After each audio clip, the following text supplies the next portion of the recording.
은밀야담 방문해주셔서 너무나도 감사합니다. 좋아요와 구독은 저에게 큰 힘이 됩니다. 그럼 오늘의 이야기 시작하겠습니다. 한양북촌의 깊은 밤, 성현의 서재에서는 촛불 하나만이 외롭게 타오르고 있었습니다. 35세의 성현은 책상에 엎드려 깊은 한숨을 내쉬었습니다. 그의 앞에는 성리학 경전이 펼쳐져 있었지만 한 글자도 눈에 들어오지 않았습니다. 이 몸이 이렇게 다르게 태어난 것이 죄인가? 성현의 입에서 절망적인 독백이 흘러나왔습니다. 15년 전 20의 나이에 소영과 혼례를 올렸을 때만 해도 그는 세상에서 가장 행복한 남자였습니다. 소영은 한양에서도 손꼽히는 미인이었고 성현 역시 젊은 성리학자로서 촉망받는 인재였습니다. 하지만 첫날 밤 모든 것이 달라졌습니다. 성현의 몸은 다른 남자들과 달랐습니다. 어릴 때부터 또래보다 유난히 키가 컸고 힘도 셌습니다. 하지만 그것만이 아니었습니다. 남성으로서의 그의 특징 또한 상상을 초월할 만큼 컸고 단단했습니다. 처음에는 그것이 자랑스럽기도 했습니다. 하지만 혼례 후 소영의 고통스러워하는 모습을 보며 그는 자신의 특별함이 저주라는 것을 깨달았습니다. 창밖으로는 봄바람이 불어와 매화 향기를 전해주었지만 성현의 마음에는 여전히 겨울이 머물고 있었습니다. 그는 일어나 창가로 걸어가 달을 바라보았습니다. 저 달조차 그의 고민을 이해해주지 못하는 것 같았습니다. 소영아, 미안하다. 성현은 조용히 중얼거렸습니다. 안채에서 혼자 잠들어 있을 아내를 생각하며 그의 가슴은 더욱 아파왔습니다. 같은 시각 안채에서는 소영이 홀로 누워 천장을 바라보고 있었습니다. 30살의 소영은 여전히 아름다웠지만 그녀의 눈가에는 깊은 그림자가 드리워져 있었습니다. 소영은 성현을 진심으로 사랑했습니다. 그의 학식과 인품 그리고 자상한 마음씨를 누구보다 잘 알고 있었습니다. 하지만 부부로서의 관계는 여전히 그녀에게 두려움의 대상이었습니다. 15년 전 첫날 밤의 기억이 아직도 생생했습니다. 성현의 남성적 특징을 처음 본 순간 소영은 말 그대로 기절할 뻔했습니다. 그것은 일반적인 남성의 것보다 2배는 커 보였고 마치 단단한 나무 토막 같았습니다. 그날 밤의 고통은 말로 표현할 수 없었습니다. 성현이 아무리 조심스럽게 해도 소영에게는 견디기 힘든 아픔이었습니다. 시간이 지나면 괜찮아질 것이라 생각했지만 15년이 지난 지금도 마찬가지였습니다. 오히려 시간이 갈수록 소영은 더욱 남편을 피하게 되었습니다. 남편을 이렇게 피하는 내가 나쁜 아내인가? 소영은 자책하며 눈물을 흘렸습니다. 낮에는 현명하고 덕망 있는 선비 부인으로 살아갔지만 밤이 되면 그녀는 한없이 작아졌습니다. 성현이 자신에게 다가올 때마다 느끼는 두려움을 어떻게 설명할 수 있을까요? 창밖에서 들려오는 매화나무 가지 흔들리는 소리가 유난히 서글펐습니다. 소영은 이불을 끌어당기며 몸을 웅크렸습니다. 멀리서 들려오는 성현의 한숨 소리가 그녀의 마음을 더욱 아프게 했습니다. 다음 날 새벽 성현은 차가운 우물물에 몸을 담갔습니다. 매일 아침 하는 의식이었습니다. 밤새 쌓인 욕망의 열기를 식히기 위해서였습니다. 차가운 물에 몸을 담그자 성현은 이를 악물었습니다. 하지만 이 정도의 추위로는 그의 열정을 완전히 가라앉힐 수 없었습니다. 우물가에서 몸을 닦으며 성현은 자신의 몸을 내려다보았습니다. 다른 모든 것은 평범한데 유독 그 부분만은 왜 이렇게 클까요? 어린 시절부터 친구들과 함께 강에서 목욕할 때도 항상 부끄러워해야 했습니다. 한편 소영은 친정어머니를 찾아갔습니다. 혼례 15년이 지났지만 여전히 해결되지 않는 부부간의 문제 때문이었습니다. 어머니, 여쭐 말씀이 있습니다. 소영이 조심스럽게 입을 열었습니다. 무슨 일이냐, 딸아? 친정어머니가 다정하게 물었습니다. 그게 성현이가. 소영은 말끝을 흐렸습니다. 아무리 친정어머니라 해도 이런 이야기를 하기는 쉽지 않았습니다. 결국 소영은 돌려서 표현했습니다.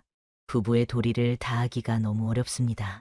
친정어머니는 딸의 고민을 어느 정도 짐작했지만 속 시원한 해답을 주지 못했습니다. 시간이 지나면 다 괜찮아질 것이다 라는 뻔한 위로만 할 뿐이었습니다.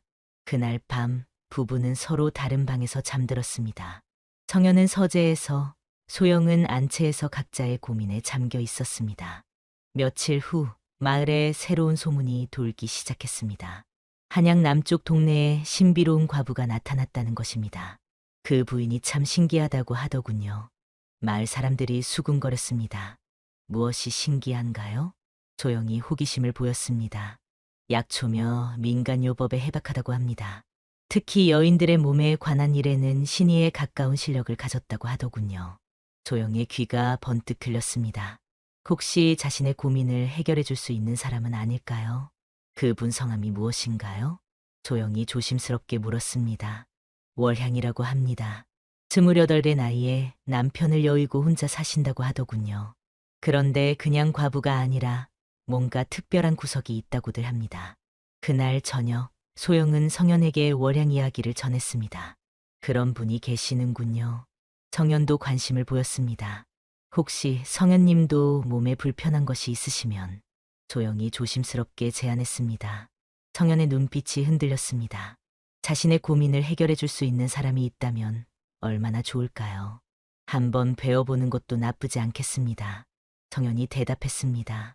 그날 밤 부부는 오랜만에 같은 생각을 했습니다. 월양이라는 신비로운 과부에 대한 기대감 때문이었습니다. 다음 날 오후 성현은 월양을 찾아 나섰습니다. 한양 남쪽 동네는 북촌보다 서민들이 많이 사는 곳이었습니다.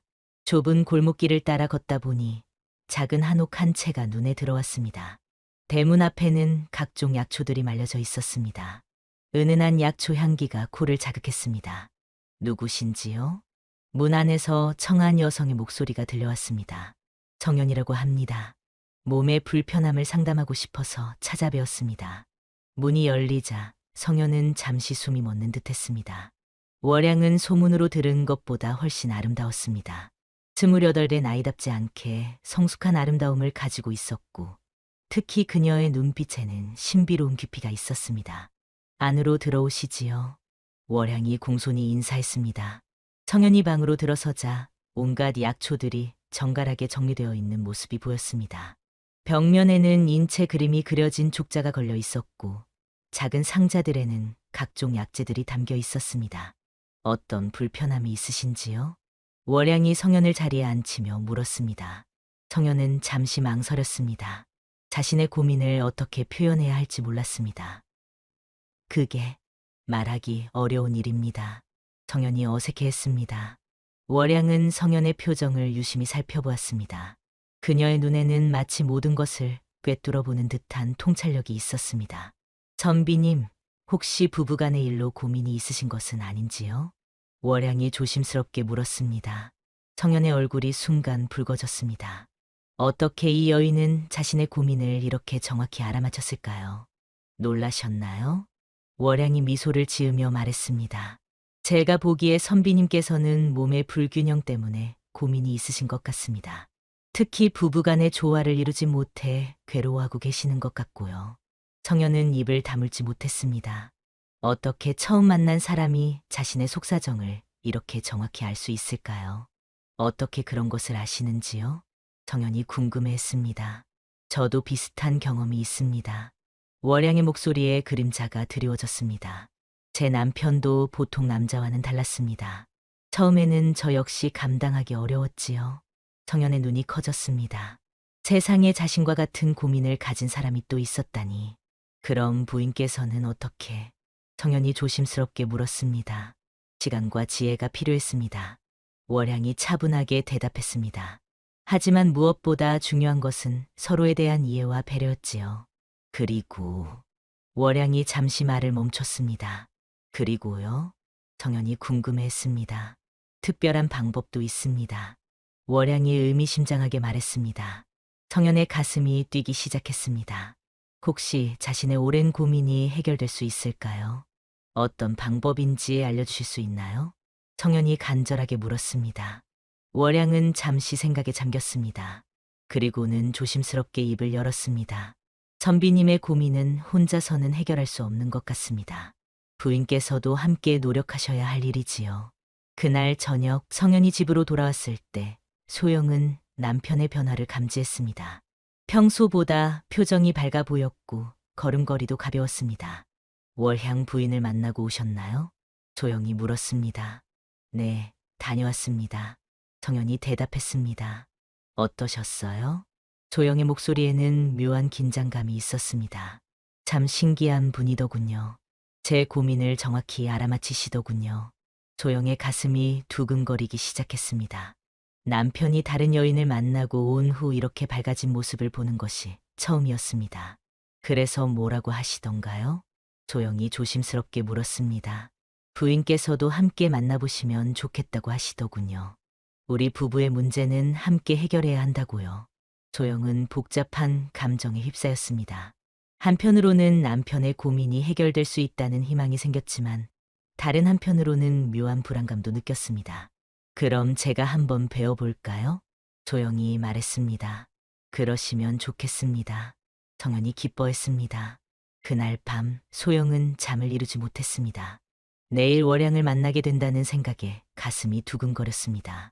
과연 그 신비로운 과부가 자신들의 문제를 해결해 줄 수 있을까요? 창밖으로 달빛이 스며들어와 방 안을 은은하게 비췄습니다. 조영은 달을 바라보며 간절히 기도했습니다. 부부로서 진정한 행복을 찾을 수 있기를 간절히 바라며 다음 날 오후 소영은 월양을 찾아갔습니다. 처음 만나는 여인에 대한 호기심과 불안감이 교차했습니다. 월양의 집에 도착하자 대문 앞에서 약초를 다듬고 있는 여인이 눈에 들어왔습니다. 조문으로만 듣던 월양이었습니다. 조영이라고 합니다. 어제 저희 남편이 다녀갔는데요. 아, 성현나리의 부인이시군요. 기다리고 있었습니다. 월양이 반갑게 맞이했습니다. 두 여인이 마주 앉자 묘한 긴장감이 흘렀습니다. 남편에게서 들었습니다. 저희 부부의 어려움을 이해해 주신다고요. 네, 저도 비슷한 경험이 있어서요. 월양이 조심스럽게 말했습니다. 정말 그런가요? 조영의 목소리에 간절함이 묻어났습니다. 월양은 잠시 망설이다가 자신의 이야기를 시작했습니다. 제 남편도 특별했습니다. 몸집이 크고 힘이 센 사람이었는데 다른 부분도 그에 못지않았지요. 조영의 얼굴이 붉어졌습니다. 다른 여인도 자신과 같은 경험을 했다는 것이 신기했습니다. 처음에는 정말 힘들었습니다. 월양이 계속 말했습니다. 하지만 시간이 지나면서 서로를 이해하게 되었고 나중에는 월양이 말을 멈췄습니다. 나중에는요? 조영이 궁금해했습니다. 나중에는 그것이 오히려 큰 행복이 되었습니다. 월양이 수줍게 미소 지었습니다. 조영의 눈이 커졌습니다. 자신이 두려워만 하던 것이 행복이 될 수 있다는 말인가요? 어떻게 그런 일이 가능한가요? 조영이 간절하게 물었습니다. 월양은 차를 한 모금 마시고 조심스럽게 말했습니다. 특별한 방법이 있습니다. 어떤 방법인지요? 동백기름을 아시나요? 월양이 물었습니다. 머리에 바르는 그것 말인가요? 네, 맞습니다. 그런데 그것을 다른 용도로도 쓸 수 있습니다. 조영의 얼굴이 더욱 붉어졌습니다. 월양이 무슨 말을 하려는지 어렴풋이 짐작이 갔습니다. 동백기름은 매우 부드럽고 미끄럽습니다. 그리고 향도 좋고 몸에도 해롭지 않지요. 월양이 설명을 계속했습니다. 제 남편과 함께 할 때도 그것을 사용했습니다. 처음에는 어색했지만 점차 익숙해지면서 월양의 말에 소영의 가슴이 뛰기 시작했습니다. 혹시 이것이 자신들의 문제를 해결해 줄 열쇠일까요? 하지만 그것만으로는 충분하지 않습니다. 월양이 덧붙였습니다. 무엇이 더 필요한가요? 경험과 지혜가 필요합니다. 그리고 월양이 잠시 망설였습니다. 그리고요? 도움을 줄 수 있는 사람이 필요합니다. 조영은 월양의 말뜻을 이해하지 못했습니다. 하지만 뭔가 중요한 이야기가 시작되고 있다는 것은 느꼈습니다. 제가 도와드릴 수 있다면 무엇이든 하겠습니다. 조영이 진심으로 말했습니다. 월양의 눈에 복잡한 감정이 스쳤습니다. 그리고 조심스럽게 입을 열었습니다. 함께 도와드릴 수 있습니다. 며칠 후 소영이 친정에 가게 되었습니다. 친정어머니가 편찮으시다는 소식을 듣고 급히 떠나게 된 것입니다. 잘 정도 있다 오겠습니다. 조영이 성현에게 말했습니다. 걱정 마시오. 어머님 잘 모시고 오시오. 조영이 떠난 후 성현은 혼자 남게 되었습니다. 그날 저녁 대문을 두드리는 소리가 들렸습니다. 누구신지요? 월양입니다. 조영마님께서 부탁하셔서 왔습니다. 성현이 문을 열자 월양이 작은 보따리를 들고 서 있었습니다. 무슨 부탁을 하셨는지요? 저녁 식사를 준비해드리라고 하셨습니다. 성현은 잠시 망설였습니다. 아내가 없는 동안 다른 여인을 집에 들이는 것이 적절한지 고민되었습니다. 하지만 월양의 진심 어린 표정을 보니 거절하기 어려웠습니다. 그럼 들어오시지요. 월양이 집 안으로 들어오자 성현의 가슴이 두근거리기 시작했습니다. 평소와는 다른 분위기가 느껴졌습니다. 저녁 식사를 마친 후 두 사람은 차를 마시며 대화를 나누었습니다. 선비님, 저번에 말씀드린 동백기름을 가져왔습니다. 월양이 작은 병을 꺼내며 말했습니다. 성현의 얼굴이 붉어졌습니다. 어떻게 사용하는 것인지요? 직접 보여드리는 것이 좋겠습니다. 월양이 조심스럽게 말했습니다. 성현의 심장이 빠르게 뛰기 시작했습니다. 무언가 특별한 일이 일어날 것 같은 예감이 들었습니다. 월양이 동백기름 병을 열자 은은한 향기가 퍼져나왔습니다. 달빛이 방 안으로 스며들어와 두 사람을 은은하게 비췄습니다. 이렇게 하는 겁니다. 월양이 조심스럽게 성현에게 다가갔습니다. 그 순간 성현은 자신의 몸에 일어나는 놀라운 변화를 느꼈습니다. 월양의 손길이 닿자 마치 봄바람이 불어오는 듯한 따뜻함이 전해졌습니다. 다음 날 저녁 소영이 친정에서 돌아왔습니다. 집에 들어서자마자 그녀는 묘한 분위기를 감지했습니다. 성현의 표정이 평소와 달랐습니다. 뭔가 중요한 일이 일어난 것 같았습니다. 어머님은 어떠시던가요? 성현이 물었습니다. 많이 좋아지셨습니다. 소영이 대답하며 남편의 표정을 살폈습니다. 제가 없는 동안 별일 없으셨지요? 성현이 잠시 망설였습니다. 어떻게 월향과의 일을 설명해야 할지 몰랐습니다. 실은 월향 부인이 다녀갔습니다. 아, 그러셨나요? 소영의 목소리는 평온했지만 그녀의 눈빛에는 예리함이 있었습니다. 무슨 일로 오셨던가요? 부인께서 부탁하셨다며 저녁을 준비해 주러 왔었습니다. 소영은 고개를 끄덕였습니다. 하지만 그것만이 전부가 아니라는 것을 직감했습니다. 그래서요? 성현의 얼굴이 붉어졌습니다.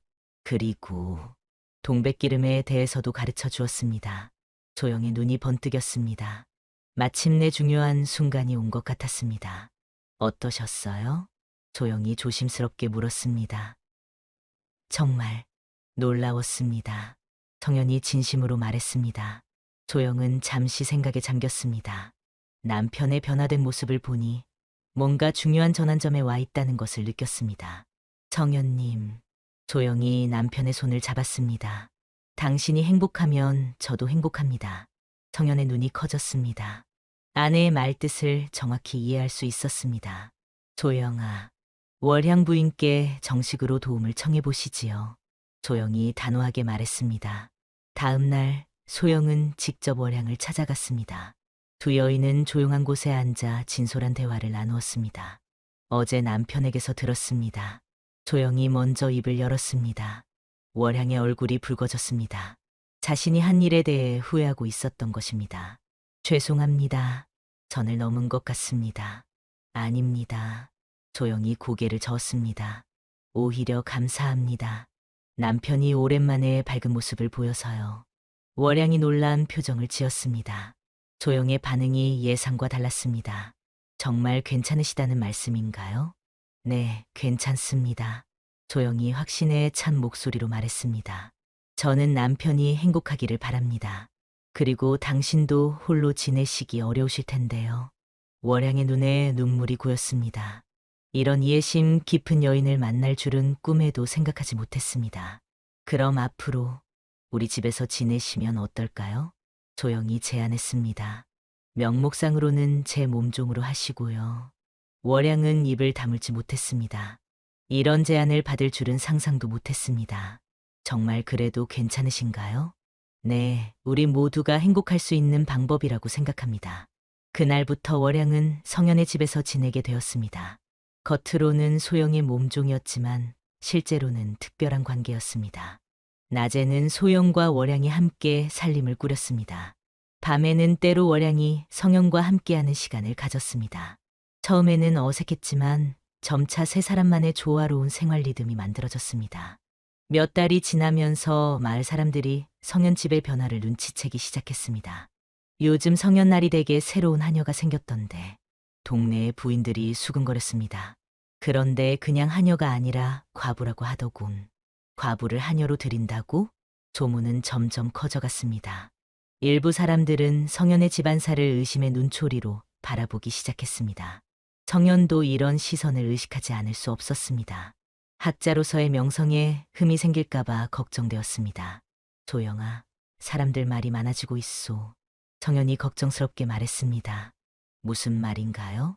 월향 부인 때문에 이상한 소문이 도는 것 같소. 소영은 잠시 생각에 잠겼습니다. 예상했던 일이었지만 막상 닥치니 부담스러웠습니다. 그래도 우리가 옳다고 생각하는 일을 하고 있지 않나요? 그렇기는 하지만 그날 밤 세 사람은 함께 앉아 진지한 대화를 나누었습니다. 제 때문에 고생하고 계시는군요. 월향이 미안해했습니다. 그런 것이 아닙니다. 소영이 위로했습니다. 다만 조금 더 조심스럽게 지내야 할 것 같습니다. 사람들이 뭐라고 하든 우리는 떳떳합니다. 정연이 단호하게 말했습니다. 하지만 사회적 압박은 점점 더 강해져 갔습니다. 특히 성현의 학문적 동료들 사이에서도 이상한 소문이 퍼지기 시작했습니다. 시간이 지날수록 세 사람 각자의 마음에는 복잡한 감정들이 자리 잡았습니다. 성현은 행복과 죄책감 사이에서 갈등했습니다. 월양과 함께하는 시간은 그에게 큰 기쁨이었지만 동시에 아내에 대한 미안함도 있었습니다. 이런 생활이 과연 옳은 일인가? 성현은 혼자 있을 때마다 이런 생각에 잠겼습니다. 소영도 마찬가지였습니다. 남편이 행복해하는 모습을 보면 기뻤지만 때로는 질투심도 느꼈습니다. 내가 해주지 못하는 것을 다른 여인이 해주고 있다. 이런 생각이 들 때면 가슴이 아팠습니다. 월양은 자신의 위치에 대해 끊임없이 고민했습니다. 성현과 소영 부부 사이에서 자신이 어떤 존재인지 확실하지 않았습니다. 과연 내가 이곳에 있을 자격이 있을까? 월양도 밤마다 이런 생각에 잠겼습니다. 어느 날 밤 소영과 월양은 단둘이 앉아 속마음을 털어놓았습니다. 가끔 질투가 날 때가 있어요. 소영이 솔직하게 말했습니다. 저도 미안한 마음이 있습니다. 월양이 대답했습니다. 하지만 우리가 선택한 길이잖아요. 소영이 월양의 손을 잡았습니다. 힘들어도 함께 이겨나가요. 두 여인의 우정은 이런 어려움을 통해 더욱 깊어졌습니다. 어느 날 성현의 스승이 갑자기 집을 방문했습니다. 학문적으로 존경하는 분이었기에 성현은 매우 긴장했습니다. 선생님, 어쩐 일로 이렇게. 자네 소문을 들었네. 스승의 표정이 심각했습니다. 무슨 소문 말씀이신지요? 집에 이상한 여자를 들였다는 소문 말일세. 성현의 얼굴이 굳어졌습니다. 결국 소문이 스승의 귀에까지 들어간 것입니다. 그런 소문이 있나요? 자니가 학자로서 명성을 더럽히고 있다는 이야기가 나돌고 있네. 그때 월양이 차를 가져와 두 사람 앞에 놓았습니다. 스승의 눈이 월양에게 머물렀습니다. 이 여인이 그 소문의 주인공인가? 성현은 어떻게 대답해야 할지 몰랐습니다. 월양도 긴장한 표정을 지었습니다. 선생님, 저희는 무엇을 하든 떳떳하면 되는 것 아닌가요? 소영이 나타나 당당하게 말했습니다. 스승이 소영을 바라보았습니다. 성현의 아내가 이렇게 나서는 것이 의외였습니다. 부인께서는 이런 상황을 어떻게 생각하시오? 남편이 행복하면 저도 행복합니다. 소영이 담담하게 대답했습니다. 그리고 월양은 저에게 소중한 친구이기도 합니다. 스승은 세 사람의 표정을 번갈아 보았습니다. 뭔가 특별한 것이 있다는 것을 느꼈습니다. 며칠 후 한양에서 성현을 찾는 관리가 왔습니다. 조정에서 성현의 학문적 재능을 인정하여 벼슬을 주겠다는 제안이었습니다. 이는 큰 영광이군요. 관리가 말했습니다. 하지만 조건이 있습니다. 관리가 덧붙였습니다. 무슨 조건인지요? 집안을 깨끗이 정리하셔야 합니다. 최근 좋지 않은 소문이 있다고 들었습니다. 성현의 얼굴이 굳어졌습니다. 결국 선택의 기로에 선 것입니다. 그날 밤 성현은 소영과 월양에게 이 이야기를 전했습니다. 벼슬을 하시는 것이 좋겠습니다. 월양이 먼저 입을 열었습니다. 제가 떠나면 됩니다. 안 됩니다. 소영이 강하게 반대했습니다. 우리가 왜 헤어져야 하나요? 하지만 성현님의 앞길을 막을 수는 없어요. 월양이 슬픈 표정을 지었습니다. 성현은 깊은 고민에 빠졌습니다. 벼슬과 현재의 행복 중에서 무엇을 선택해야 할까요? 제가 결정하겠습니다. 정연이 단호하게 말했습니다. 다음 날 아침 성연은 관리에게 답을 전했습니다. 감사한 제안이지만 사양하겠습니다. 왜 그러시는지요? 저에게는 벼슬보다 소중한 것이 있습니다. 정연이 확신에 찬 목소리로 말했습니다. 관리는 아쉬워했지만 성연의 의지를 존중했습니다. 그날 저녁 성연은 마을 사람들 앞에서 공개적으로 자신의 입장을 밝혔습니다. 여러분께 말씀드릴 것이 있습니다. 정연이 당당하게 말했습니다. 마을 사람들이 모여들었습니다. 무슨 이야기를 할지 궁금해했습니다. 저희 집에 대한 소문들을 들었습니다. 정연이 계속 말했습니다. 월향 부인은 저희에게 소중한 분입니다. 그분이 없었다면 저희 부부는 진정한 행복을 찾지 못했을 것입니다. 사람들이 웅성거렸습니다. 정연의 솔직한 고백에 놀랐습니다. 세상의 시선이 어떠하든 상관없습니다. 우리는 서로를 사랑하고 이해하며 살아가고 있습니다. 조영도 남편 옆에 서서 말했습니다. 월양은 제게 자매와 같은 존재입니다. 우리는 함께 행복을 찾았습니다. 월양도 두 사람 옆에 섰습니다. 저는 이 집에서 새로운 삶을 찾았습니다. 정연나리와 소영마님께 감사드립니다. 사람들은 세 사람의 당당한 모습에 감동받았습니다. 어떤 이들은 여전히 이해하지 못했지만 대부분은 그들의 진심을 느꼈습니다. 우리는 누구에게도 해를 끼치지 않습니다.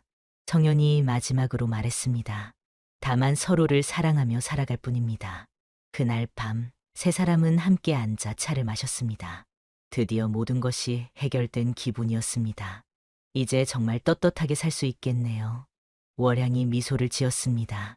처음부터 떳떳했습니다. 조용히 대답했습니다.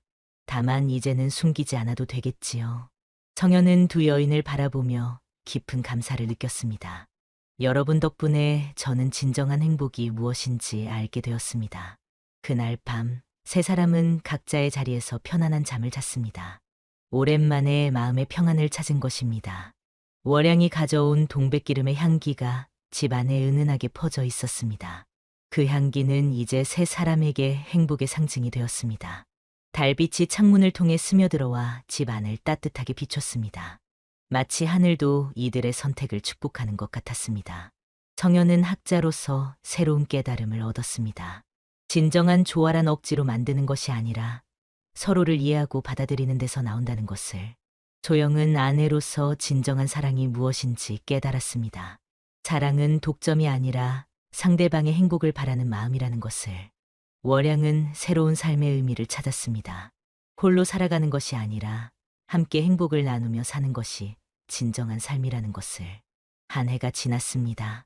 세 사람의 특별한 관계는 이제 마을에서도 자연스럽게 받아들여졌습니다.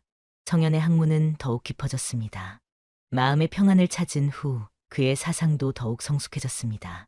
특히 조화에 관한 그의 논문은 한양의 학자들 사이에서 화제가 되었습니다. 조영과 월양은 서로에게서 많은 것을 배웠습니다. 조영은 월양에게서 약초와 민간요법을 배웠고 월양은 소영에게서 양반가의 예법을 익혔습니다. 두 여인의 우정은 날이 갈수록 깊어졌습니다. 이제는 진정한 자매와 같은 사이가 되었습니다. 마을 사람들도 점차 이들의 관계를 이해하게 되었습니다. 특히 여인들 사이에서는 소영의 현명함과 월향의 지혜로움이 칭찬받았습니다. 참 신기한 일이야. 마을 부인들이 이야기했습니다. 세 사람이 모두 행복해 보인다니. 소영 마님의 마음씨가 특별한 것 같아. 월향 부인도 정말 좋은 분이야. 정연의 집에는 언제나 웃음소리가 끊이지 않았습니다. 세 사람이 함께 만들어가는 조화로운 삶의 모습이었습니다. 계절이 바뀔 때마다 동백꽃이 피고 지는 것처럼 그들의 사랑도 자연스럽게 흘러갔습니다. 세월이 흐른 후 이 이야기는 한양에서 전설이 되었습니다. 사람들은 이를 동백기름의 사연이라고 불렀습니다. 진정한 사랑이 무엇인지 보여준 이야기, 조화로운 삶의 지혜를 담은 이야기. 사람들은 이렇게 평가했습니다. 정연은 후에 이런 글을 남겼습니다. 사랑은 소유가 아니라 이해요. 독점이 아니라 나눔이다. 진정한 행복은 혼자만의 것이 아니라 함께 만들어가는 것이다. 조영도 친구들에게 이런 말을 자주 했습니다. 남편의 행복이 곧 내 행복이었습니다. 그리고 그 행복을 함께 나눌 수 있어서 더욱 기뻤습니다. 월양은 많은 여인들에게 이런 조언을 해주었습니다. 때로는 고정관념을 벗어나는 용기가 필요합니다. 진정한 행복을 위해서라면 세상의 시선을 두려워할 필요가 없습니다. 이들의 이야기는 후대 사람들에게 많은 교훈을 주었습니다. 특히 부부간의 갈등으로 고민하는 사람들에게는 새로운 해답을 제시해 주었습니다. 동백기름의 향기처럼 은은하면서도 깊이 있는 사랑, 그리고 서로를 이해하고 받아들이는 포용의 마음. 이것이 바로 성현과 소영, 그리고 월양이 우리에게 남겨준 소중한 유산입니다. 오늘도 어디선가는 이들과 같은 용기 있는 선택을 하는 사람들이 있을 것입니다. 진정한 사랑과 행복을 찾기 위해 고정관념에 맞서는 사람들이 말입니다. 동백꽃이 매년 피고 지는 것처럼 사랑도 끝없이 새롭게 피어날 것입니다. 그리고 그 사랑이 만들어내는 조화로운 삶의 모습은 언제나 아름다울 것입니다. 여러분도 진정한 사랑이 무엇인지, 그리고 행복한 삶이란 무엇인지 한번 생각해 보시기 바랍니다. 어쩌면 여러분도 성현과 소영, 월양처럼 특별한 행복을 찾을 수 있을지 모르니까요.